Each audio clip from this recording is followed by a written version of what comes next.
how can we make first responders more sustainable so that people aren't getting burnt out, people aren't getting PTSD, people aren't, running out of gas and going over the waterfall, as they say. Is people show up and I ask them, how are you doing? And I get the same answer every single time. Oh, I'm a little bit tired, but I'm fine. And then I measure their brain and their story changes every time.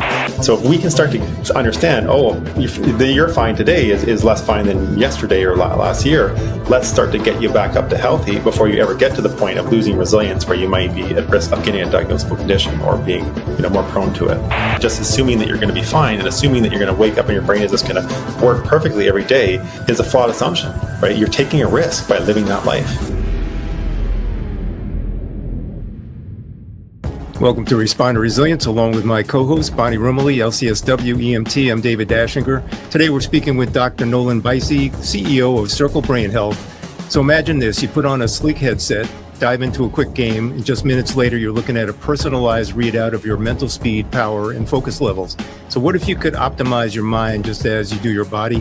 Well, today's episode, we're going to explore groundbreaking tools that assess and enhance cognitive performance in ways you've probably never imagined.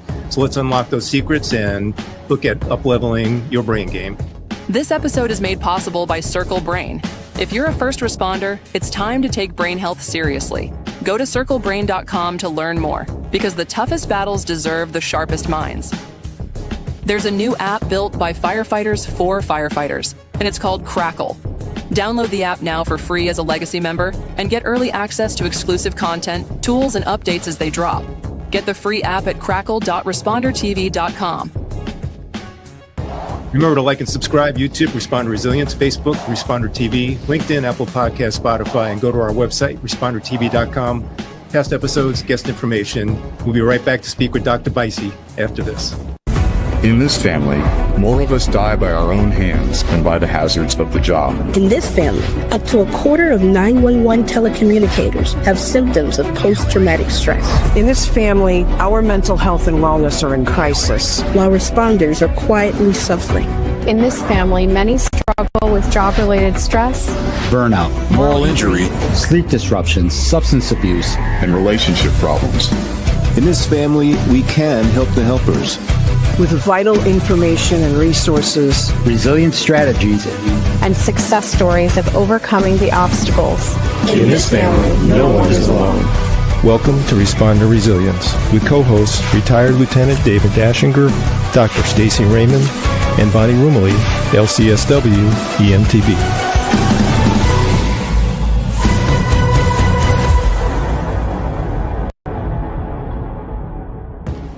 I'd like to welcome today's guest, Dr. Nolan Beise. He's a neuroscientist and entrepreneur and the founder of Circl Brain Health Metrics, Inc., which pioneers real-world EEG tools to support cognitive performance and mental wellness. He holds a PhD in biochemistry from the University of Toronto and has led over $80 million in research initiatives at the intersection of science and innovation. His first startup, Suva, developed cognitive fatigue monitoring software used in a NASA Mars training mission. Now at Circl, Dr. Beise focuses on helping first responders build mental resilience by detecting cognitive decline before it impacts daily life. Nolan, welcome to Responder Resilience. Wonderful to be here. Thank you both. It's great to have you, Dr. Beise, and just being a therapist, I always want to know the why. So if we could jump in there, can you share your personal experience and what led you to be so interested in neuroscience and the work that you're doing? It's a great question. So I've always been slightly wired different from everybody else. I've always done things just my own way. I've always required more sleep than everybody else. Like back in my university days, I used to lay down on concrete floors and fall asleep in the middle of study sessions that I was running. And so I just, for some reason, was always different. And it's taken a lifelong pursuit really to figure myself out. And that sort of led to being very interested in the brain and how the brain works and how we perceive things. And then in my family, there is a history of dementia. And so I've seen the effects of that and lived through that with my grandparents and parents. And it's been very noticeable. And it's just made it more impactful for me to think, is there a better way? Is there, other options to think about how we can understand our brain? And I ended up doing a PhD dissecting brains and studying them at the cellular level. And that just made me even more fascinated about it. And I kind of went through a bunch of different research phases there where I started off on really thinking about what are the sort of cellular mechanisms of thought, and looked into that, and then realized that, well, you can actually measure thought with the electrical signals that are produced by your brain using EEG and technologies that we use. And so that really has opened this whole world up to me to be looking at, well, while we're alive and still healthy, is there a way to understand what's going on before we get to a point where we're not healthy? And this has been a really fun and engaging journey, and every day I learn something new. Wow, that's huge, and I love the proactive aspect of that. So I'd love to circle back to that in a little bit. Before we do, tell us a little bit about what motivated you to establish Circl Brain Health Metrics. Kind of how did that background you had in dissecting brains and neuroscience shape your company's vision? So the very first job I had out of my PhD, I was building research partnerships between academic researchers and industry.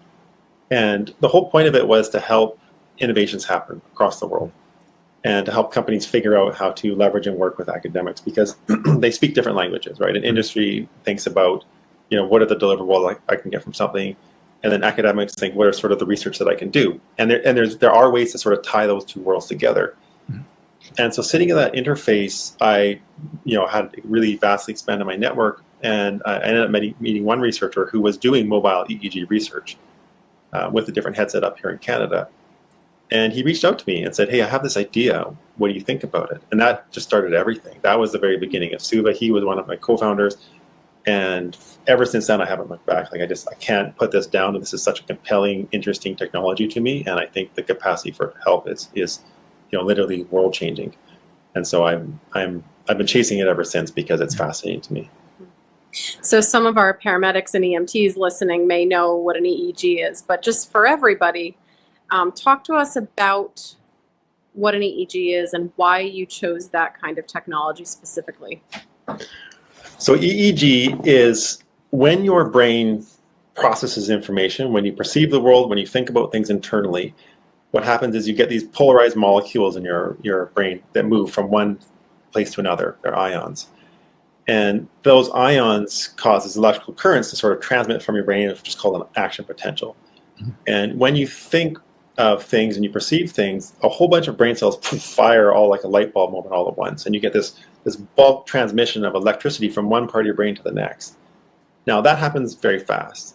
And so when we think about all of our thoughts happening all the time, you're getting all these voltage changes at your scalp. And if you put electrodes on your scalp, you can measure those little changes in voltage, which are all representative of the thought you're having right now. And so that's been around for 100 years, measuring that. And so it is a really, really well documented and researched way to understand what's going on with your thoughts. And now that it's mobile, the applications are just blowing up completely. Hey firefighters, let's take a moment to talk about something important. There's a new app built by firefighters for firefighters, and it's not just another wellness tracker or generic resource hub. It's called Crackle. You've probably seen the magazine, but this is the next evolution. The app is about one thing: helping firefighters not fail. Not just on the job, but in life. In your health, your relationships, your mindset, and your longevity. That's why Crackle is designed to meet firefighters exactly where they are, with resources that make sense, are easy to use, and actually respect your time. You can download the app now for free as a legacy member. That means you get early access to exclusive content, tools, and updates as they drop. Use the QR code on the screen to download the Crackle app, or you can download it from the App Store or Google Play and stay in the fight. Not just at work, but at home and in your own head too. Because your best days shouldn't be behind you, they should be ahead of you.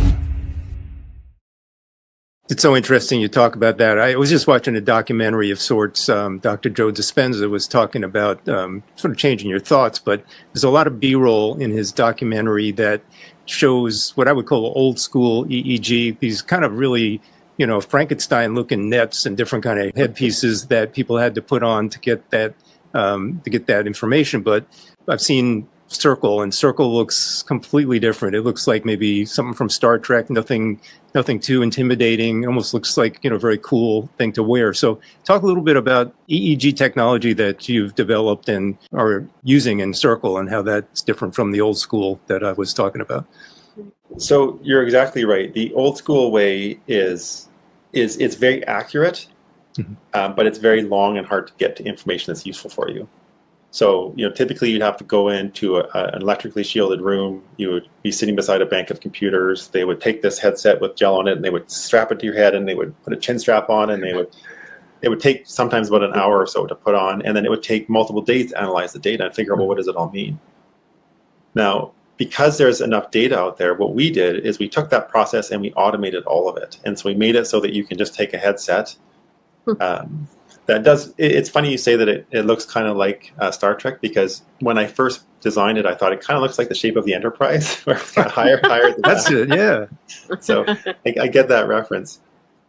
But what we did is we figured out, can we find a way where we can help people put it on by themselves, make sure that it's connected to your brain correctly? So we actually analyzed, is it on your head correctly? Can it listen to your thoughts?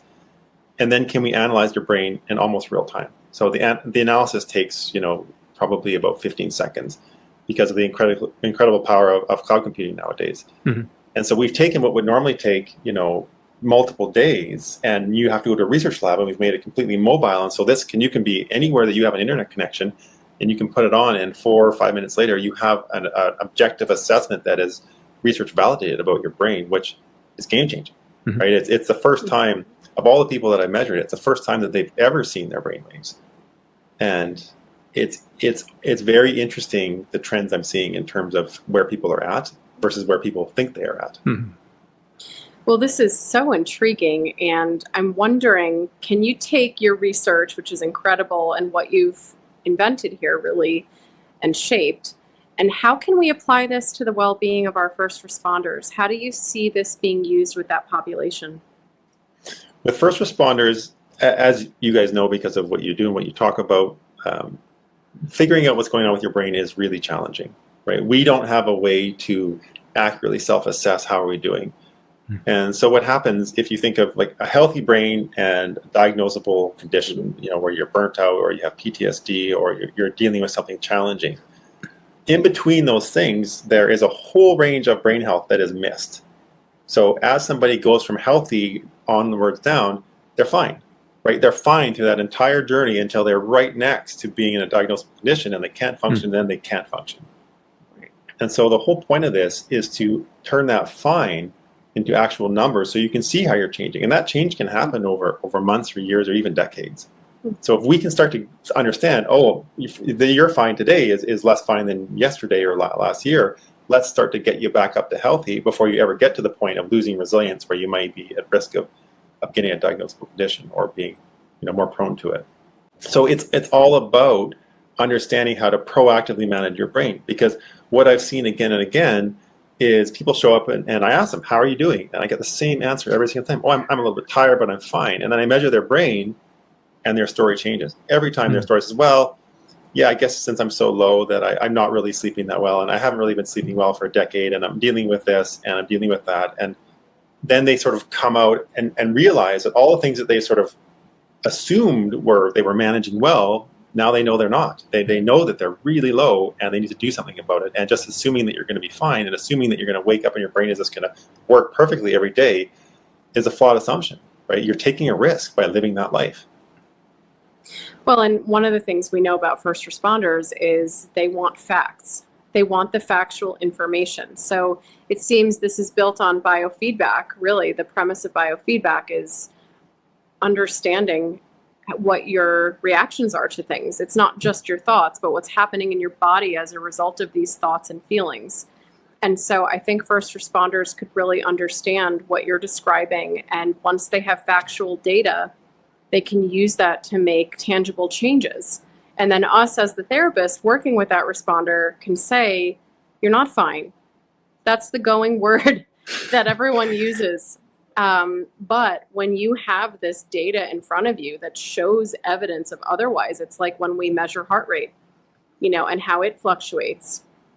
Now we have data. So I think this is incredibly wonderful for first responders to be able to understand that there's data for them available and how to use that into making things better for themselves. Yeah, it's just like heart rate or heart rate variability or all the different things you can measure about how physically fit you are. Right. It's just that for your brain, right? And you're exactly right that once you can see it, once you can measure it, you can manage it. Right. And so this is really the whole crux of what we do. We just do that for your brain. So a couple of things you talked about, I wanted to dive into a little deeper. One of them is fatigue factor, sleep. It's an epidemic, you could say, with first responders working 24, 48, even more shifts, doing doubles on the side. How does Circl kind of help to assess when, that you kind of referred to, the fatigue is starting to affect their mental focus or cognitive ability? Like in the real world terms, how can a first responder use the tools that Circl offers to maybe up-level their sleep or like mitigate some of the effects of sleep deprivation? So the first use of Circl is to try and get better right now. And because the technology is so sensitive to fatigue, when you are measuring yourself, every week or every 2 weeks, you'll see how you have gone down or up from that last week. And so the whole point is to give you an indication every single week, are you up or are you down from last week? And once they know that, they can keep that top of mind for them to say, okay, I know that I'm low from last week. I need to work this week to be a little bit better. And so the first thing is just a nudge in their awareness to say, you need to work on your brain. So just try and prioritize your sleep. Now, the other side of it is that shift work, the way it works with a lot of places when you're going from nights to days or days to nights, that's not how our biology works. Our biology can't just switch our circadian rhythm like that in a way that is successful for us. And so it's always the shift workers that are the most tired and fatigued in the measurements that I've seen. And so as a bigger question, what I'm looking to do, is, on the first part is heal the first responders immediately. So they feel better, they're better managing themselves. But on the bigger question, start to get enough data where we can answer policy questions about how should we schedule things. Right. What is okay for people to do? Are we asking too much of people? Like I work with some surgeons as well, and it's the same thing. What's enough? What's okay for a surgeon's brain? Like, sure, they're brilliant and they're driven, and they're really amazing people, but at the same time, you can only ask so much of yourself. Right. And so what we need to do is we need to first say, you're asking too much, you need to focus on being better. And then on a broader question, how can we be better overall? How can we make first responders more sustainable so that people aren't getting burnt out, people aren't getting PTSD, people aren't, running out of gas and going over the waterfall, as they say. Hey, first responders. You face tough calls and hazards every shift, but the fiercest battles, they're happening inside your brain. Meet Circl Brain, your essential mental training partner. Your brain adapts to stress, trauma, and exhausting shifts, but not always in ways that serve you. These invisible changes can show up as fatigue, brain fog, irritability, or memory lapses long before they become obvious. With a Circl, you get more than a gadget. Simply put on the headset and play a quick game. In minutes, you'll receive personalized insights into your mental speed, power, and focus. It's built on 60 years of neuroscience research and designed to boost the cognitive resilience you need to crush every challenge. After 21 years as a first responder, I didn't realize how compromised my brain actually was until Circl showed me. And thankfully, it's helped me increase my overall brain health. If you're a first responder or support those who are, it's time to take brain health seriously. If you're ready to level up your brain game, contact us now at sales@circlebrain.com. Circl, because the toughest battles deserve the sharpest minds. The fact is, there are many different shifts. Let's just talk about the firefighter world. Many different kinds of shifts that are 10s of 14s, 24s, 24, 48, 24, 72. And every time they try to study it, it's difficult to quantify whether one shift is better than another, or if they started at start a shift at night versus during the morning. It's really difficult to just put that into like black and white, information. But would Circl be able to make those options, or the optimal shift, optimal amount of rest? Would that be something Circl might be able to help clarify? That would be a perfect research application for Circl. So with SUVA, what we built technology for researchers to collect brainwave data at scale and analyze it. And so that's very near and dear to my heart, is answering these big, interesting research questions with objective clarity. Because, if you give them surveys or you ask them how you're doing, those survey results do not correlate well with the objective brainwave data that we would measure. We've seen that. And so what we need to do, exactly like you say, David, is we need to find a way to collect this data at scale to say, okay, across an entire department where we know who everybody is, we've gone through all of our research ethics, this is what's really happening with people's brains, for good or for bad. And we could show that, with, right down to precision of, microvolt clarity in terms of what's going on in their brain. Great. That's really incredible. Can you talk about some of your recent or past collaborations with first responders? Maybe share some real life examples for our viewers and listeners? Sure. So we're based here in Canada, and we work almost exclusively with police, with the RCMP. And with the RCMP, it's very interesting to work with them, because what you're doing is you're saying, okay, you guys are very busy, you're very stressed, you're trained to be very vigilant about your environment. And so we want to find a way where we can include Circl in your schedule that's not, disrupting your schedule, but is also helping you to understand how to, de-stress and lower that vigilance and find ways to be a little bit healthier. Sure. And so what we've done is we've built up a wellness program that we've designed for some local detachments here, where they have monthly challenges. And so what they're doing is every month they have one thing to focus on. And these are obvious things that we all know and do.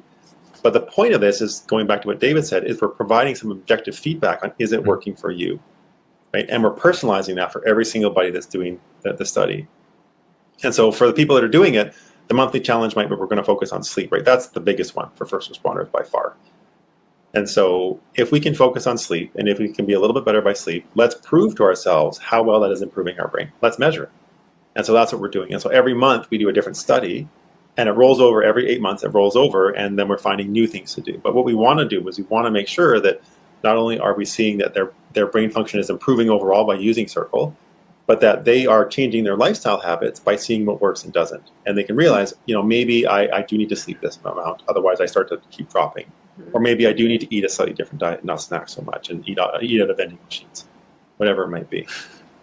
Well, and since we also know with this population that substance abuse is an issue that's underreported by the first responders, have you seen any interesting intersection with substance abuse and being able to monitor brain activity? Yes. So we have a category in our app where you can track whatever you want to see if it improves your brain. And that's something that you can do yourself. So if you don't want to talk to a clinician, you don't have to. If you're not ready to, you don't have to. But if you want to measure for yourself, if I stop drinking so much, as an example, is that helping my brain? And the interesting thing, by the way that we analyze your brain, alcohol shows up immediately and lasts for about 2 days. Even if you have just 1 or 2 drinks, you can see it. It is very apparent. It slows your brain down by about 80 to 100 milliseconds, which affects your overall score. Wow. And 80 to 100 milliseconds would be about a 20 to 30% slowdown of your overall brain speed. So it's a significant change. And what we do see is, especially with the police, is that they are wanting to slow themselves down at the end of the day, right? And so taking a depressant helps, right? Having a few drinks after can calm you down. But you want to make sure that that doesn't get to the point where it is becoming a crutch that is affecting other parts of your life. And so what we have seen is that some of the first responders we work with are stopping drinking or limiting it to see how it affects them. And multiple of them that I've worked with actually have gone dry completely. Which, it's entirely up to you what works for you, but it is very encouraging to me that they are really taking their brain health seriously and thinking about, if I can change these habits, is there a better way? Is there something else I can do to de-stress myself after work and sort of find that calm place? Well, it's interesting because in our office, we always hear things like, oh, I have a few beers a week, but it doesn't impact me at all. It has nothing to do with me being tired or not sleeping well or those things. But again, if we could point to the data, and they actually have the data and they're looking at it and saying, wow, this is impacting me more than I think. I think that data makes it very, very compelling to combat some of the things that we're trying to work with on our end. Yeah, exactly. And there's sort of cultural acceptance of certain things that people like to do and they talk about. And part of what I'm hoping to do with Circl is to change a little bit about what people talk about, so that what's accepted, and in terms of understanding brain health or talking about it or being like, yeah, that really knocked me down. Like I went from like an 80 to a 20. I couldn't believe it. Right. And then it took me 3 weeks to get back up. And so I want people to start having those conversations so that it's not stigmatized. Sure. It's not hidden. And so for the people that really do need the help, they can start to hear that this is an accepted thing and will eventually come out into the light and get the help they need. So I'd love you to talk a little more about the app. And you mentioned tools. If there are ways that someone can improve their cognitive ability, focus, whatever they're looking to improve, what other tools are within the Circl app that can help them do that? So what Circl app does is you play a game for 4 minutes, and it measures your brain's ability to differentiate between active and inactive objects. And so an inactive object is like the table or desk in front of you, where it's part of your three-dimensional representation of reality, but you are not constantly thinking desk, desk, desk, desk, because it would drive you nuts if you did that with everything in your environment, but it's there. Now, when things move in your environment, it's an active object. And so your brain says, what is that new thing that happened? And does it matter for my continued survival and existence? And we measure your brain's different ability to process that new information. And when you process that new information, it causes a spike of electrical activity in your brain, which is called an evoked potential. So from that and some other things, we look at different aspects of cognitive function, mostly what you talked about initially, David, which is your overall cognitive function, sort of like a measure of overall, good or bad brain function, your ability to focus, your alertness levels, and your ability to consolidate memory. And so what the app does is it tells you, how are you doing right now? And it can break it down into details. How are you changing over time? And you can look over 3 years, you can look over 6 months, or you can look over 30 days. And it personalizes your trend. So it shows you, this is your normal range. And it gives you indications when you're above your range, when you're below your range. And it shows you exactly how are you trending across those time horizons. And then what it does, to answer your question, is it gets into what we call a study. And so you can click a separate tab in the app when it's called study, and it gives you 8 different categories that you can look to improve yourself, right? And as we talked about with substance abuse, avoiding harmful habits, which is that's how we call it, because harmful habits come in different shapes and sizes. We have that in there, and you can click it, and you can start to change your harmful habit, and then we'll track a sub part of the app to show you if you're avoiding alcohol or whatever else that you're doing, is it actually helping improve your brain? And so those 8 different categories are scientifically backed and evidence-based to be the most impactful for improving your brain.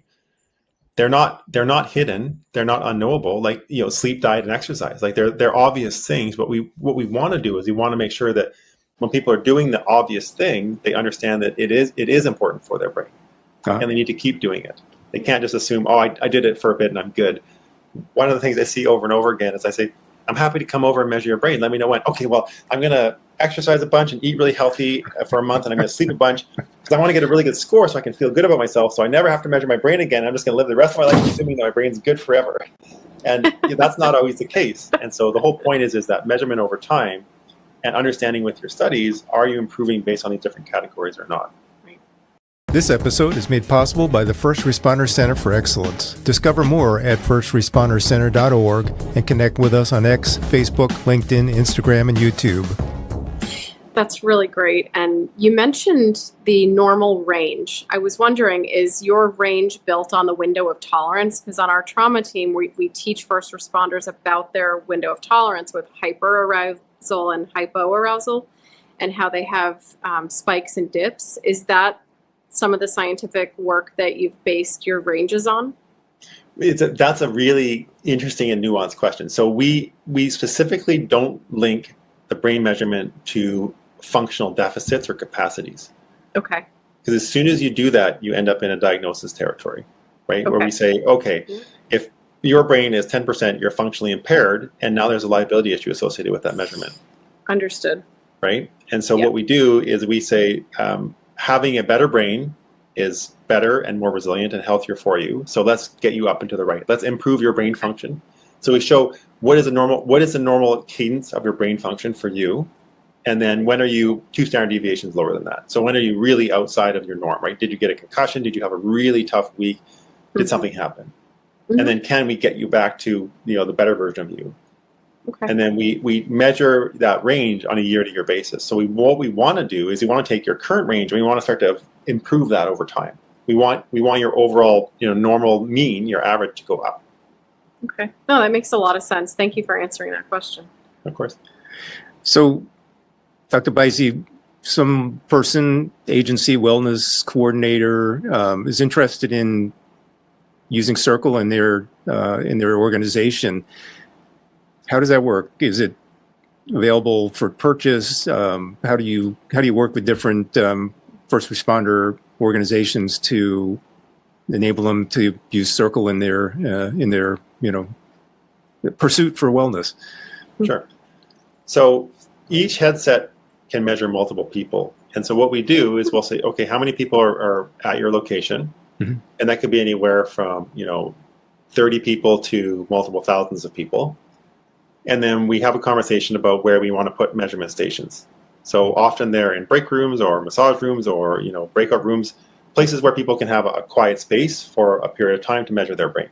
Mm-hmm. And we'll put headsets there. And typically one headset can measure anywhere from about 30 to 50 people. Mm-hmm. So each headset is a shared resource and everybody will have their own account. So you'll come in, either you'll use an iPad or you'll have an iPhone. You'll log in. It's your own information. It's completely secure, encrypted, and personalized to you. If you ever want to get rid of it, you can. And then those people will have access to the information through the same headset. And the headset is a shared resource. Huh.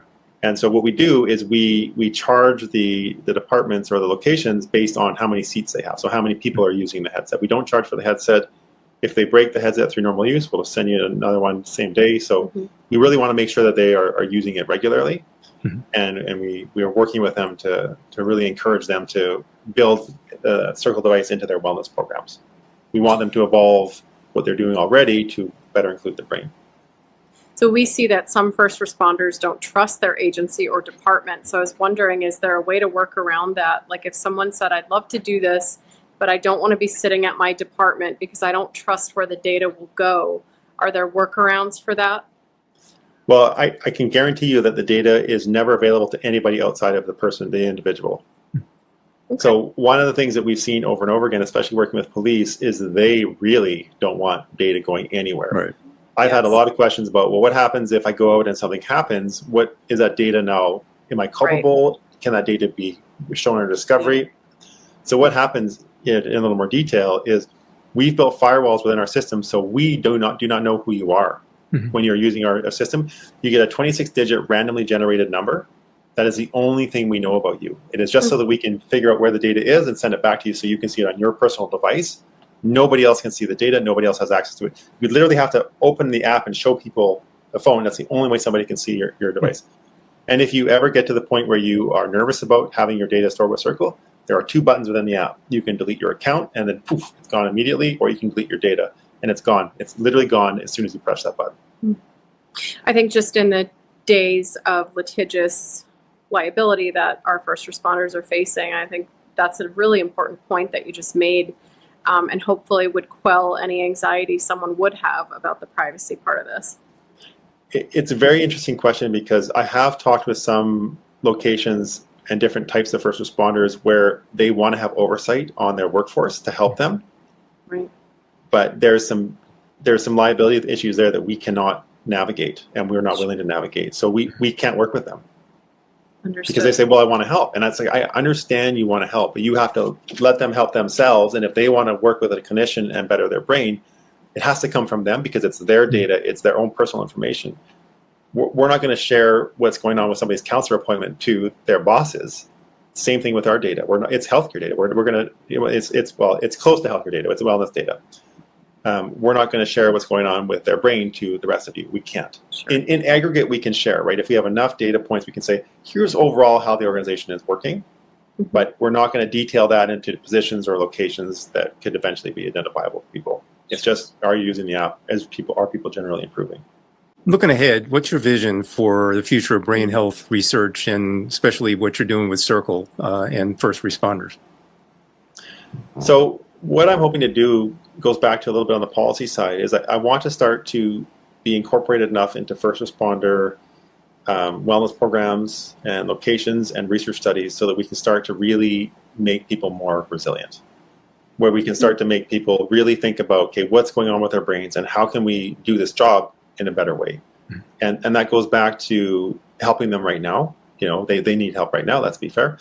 But also answering those bigger, trickier and harder to answer questions by doing actual research studies. So I am really, really passionate about answering both those questions, because having worked with first responders quite a bit, and you hear all the stories, they really need help now. And, they're just such great, helpful people, and they're helping everybody else except for themselves. So I want to make sure that they can understand how to help themselves and take better care of themselves, so they can be there for their colleagues, their families, their friends, and for the profession in general, and of course for those who they help. But I do also want to think about how can we make it better for everybody. And ultimately, I see this, and I hope this is something that can really start to drive a conversational shift there. Well, I think you really understand our population, and we're all doing the same work. We're trying to help them today and build a better future for them and their families. They deserve it. Like you said, they're doing everything for everyone else, and they deserve to have an okay future and to not succumb to it for the variety of reasons that we cover on the podcast. I was wondering, just more of a personal question, but are there things that you've changed in your life, and how do you impart your own data into making changes for your own wellness? So you're correct. I do measure my brain regularly, and I have changed a whole bunch of things about my life because of it. And as I mentioned before, I am somewhat neurodivergent already, so I kind of do things my own way. But I have stopped drinking, and so I have been dry for well over 10 years at this point. I stopped drinking caffeinated coffee. So I love coffee, but I drink decaf. And I fast. And that's more to get a better sleep. So I always fast, about 4 or 5 hours before bedtime. And that helps me to get a better sleep, because I am fanatical about my sleep. I track my sleep every single night with a device. And I encourage people to really think about what's helping you to get better sleep. I also track my heart rate to try and get my heart rate as low as possible when I sleep. I've changed my diet significantly. I eat a low-carb diet, and I find that overall helps me to be physically healthier and to be happier and more mentally present. And the big one is I really try and manage overwork, because as an entrepreneur, as a CEO, I'm busy. Everybody's busy, and it's very easy for me to just keep working. I have ever-ending amounts of work to do. And so some days, if I'm worn out enough, I go freediving. And so one of the things I've realized is that for me, being connected with nature is one of the things that helps me reset, refills my cup, and sustains me. And so I will get out, I will go out where there's no cell service, out into the ocean, and I will go swim with whales. And it is wonderful. Now, not everybody has that, but I'm a huge advocate in terms of getting out in nature and just taking a moment to reaffirm your sense of self, to be alone with yourself, no devices, and just take a moment to let your thoughts sort of spin themselves down. And typically it takes me about 45 minutes before all the things that are going on in my head start to slow down. And then I'm just out in nature, and I'm just, looking at the beautiful surroundings. And then I go from walking with my head down to start walking with my head up and seeing what's around me and engaging with, the beautiful ecosystem we can be in. And so I really advocate for that, for getting outside and just moving. And I exercise daily. Well, that's fantastic. I appreciate you sharing that. So cool to know how you're kind of taking the results or the feedback you're getting by doing your own brain scans and then using it in a practical way to not only de-stress, but also to nurture yourself. Those are such important things we talk about all the time, but you really just encapsulated it really, really well. So thanks for sharing that. Of course. I'd like to say one more thing, because as a CEO, you can't always be, sometimes you just have to work.